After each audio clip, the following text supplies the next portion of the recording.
Vous ne connaissez pas l'escrime? Pour le titre olympique, et voilà c'est fait. L'équipe de France des pays Non, pas celui-là, celui-ci. C'est l'élément de sécurité civile d'intervention médicale français. Vous avez retenu? Non? Alors on va essayer d'être un peu plus clair. Imaginez un hôpital d'une ville de 20 000 habitants. Jusque-là, tout va bien. Maintenant, imaginez le même hôpital uniquement constitué de tentes. Ça vous paraît impossible? Et pourtant. Mexico, 1985. Un séisme de magnitude 8,2 vient de frapper la ville. 10 000 morts, 30 000 blessés. Et cet homme, au centre de la photo, Thierry Prunet, il est l'inventeur de l'escrime. Il s'agissait simplement de projeter des médecins et des infirmiers au contact même du relevage des blessés. Notre ambition était nettement plus petite. Bon, peut-être pas petite à ce point. L'escrime peut vraiment s'adapter à toute situation de crise. Là où elle est projetée, elle se suffit elle-même. Et elle s'est suffit à elle-même, sur de nombreux terrains. D'abord à Mexico, puis en Arménie, à Madagascar, en Iran, au Congo ou encore en Turquie. En tout, l'escrime aura été projeté sur une quinzaine de missions différentes, allant de la catastrophe naturelle aux guerres civiles. C'est dans ce lieu, relativement épargné par les tirs et les obus pendant la guerre, que les Français décident d'installer leur structure mobile. En tout et pour tout, 30 ans de mission qui auront permis d'arriver aujourd'hui à une version totalement nouvelle de l'escrime, appelée sans surprise l'escrime 2. Mais alors, l'escrime 2, qu'est-ce que c'est et qu'est-ce qui change? C'est sans aucun doute beaucoup plus grand et beaucoup plus élaboré. Et pour cause, au retour de chaque mission, les personnels travaillent sur l'évolution et l'amélioration de l'hôpital. Ce qui donne aujourd'hui ça, 1500 mètres carrés de tente. Vous voyez, on est bien loin de la nouvelle tente instantanée.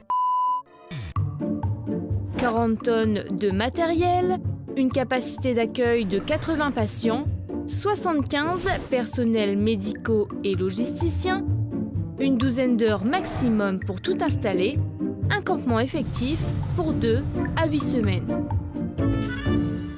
Les procédures, les matériels, les protocoles utilisés dans tous les secteurs de l'hôpital sont exactement les mêmes que dans un hôpital d'infrastructure en France. La différence, c'est qu'effectivement, nous sommes sous tente et il faut avoir une certaine adaptation au contexte environnemental.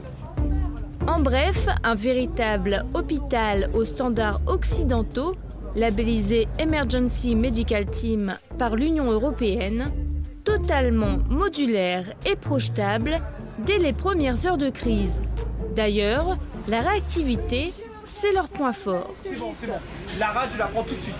En arrivant parmi les premiers détachements de secours sur place, l'escrime est le porte-drapeau du savoir-faire médical et de sécurité civile français. Et la France qui est ovationnée ici. Bon, les Jeux Olympiques, c'est tous les 4 ans, sauf que là, les crises sont imprévisibles. Alors, l'entraînement, c'est tous les ans. En 2016, c'était au Grau du Roi, dans le sud de la France. Ça tombe bien, on y était. Ici, 75 personnes travaillent. 33 sapeurs-pompiers du Gard et 42 militaires de la sécurité civile de Brignoles. Parmi eux, des anciens sont présents pour former les novices qui partiront bientôt en mission. Et s'ils sont aussi nombreux, c'est parce qu'à l'intérieur, tout se passe comme dans un vrai hôpital. On a tous les corps de métier. C'est-à-dire qu'on a un pompier volontaire, par exemple, qui est électricien, qui va gérer toute l'électricité. On a un pompier volontaire qui est plombier, qui va gérer tout ce qui est les apports d'eau et tout ce qui concerne de près ou de loin tout ce qui est la plomberie. Et chacun amène sa pierre à l'édifice. Donc c'est vraiment le plus que nous amènent les pompiers volontaires. Le dispositif est séparé en 3 parties. D'un côté, le détachement de commandement et logistique. De l'autre, le DAMO, le détachement d'appui médical et d'hospitalisation. Pour finir, le DAC, le détachement d'appui chirurgical. Cette partie est le point d'entrée unique des patients dans l'escrime, c'est la zone d'accueil et de triage qui comprend 2 postes. Ici, les médecins et les infirmiers font l'évaluation initiale des patients et les orientent ensuite dans les différents secteurs de l'hôpital en fonction de la pathologie présentée. À côté, la zone ambulatoire et de consultation pour les blessures les plus légères.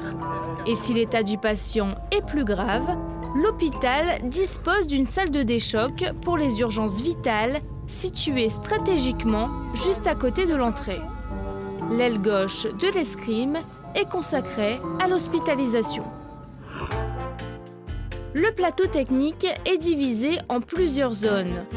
Le secteur radiologie, la pharmacie accompagnée d'un laboratoire, la salle pré- et post-interventionnelle, le service de soins intensifs, le bloc opératoire, un module optionnel qui peut se transformer en bloc opératoire secondaire ou en pôle mère-enfant, et la dernière partie, la stérilisation, secteur indispensable de l'escrime.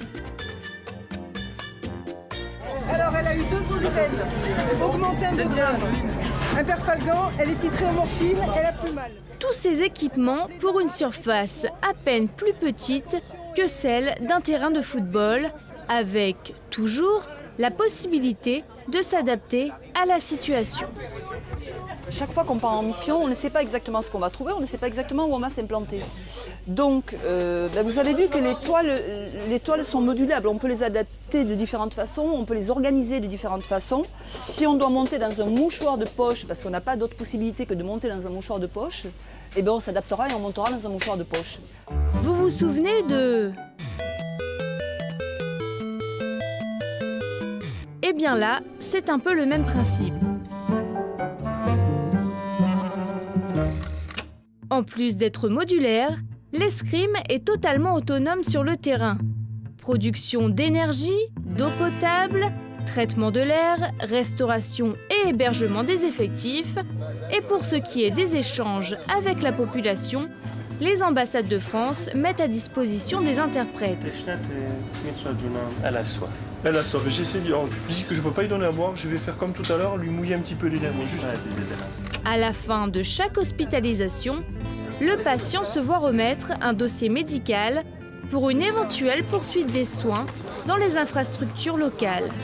Car si la présence de l'escrime est provisoire, la vie, elle, doit continuer.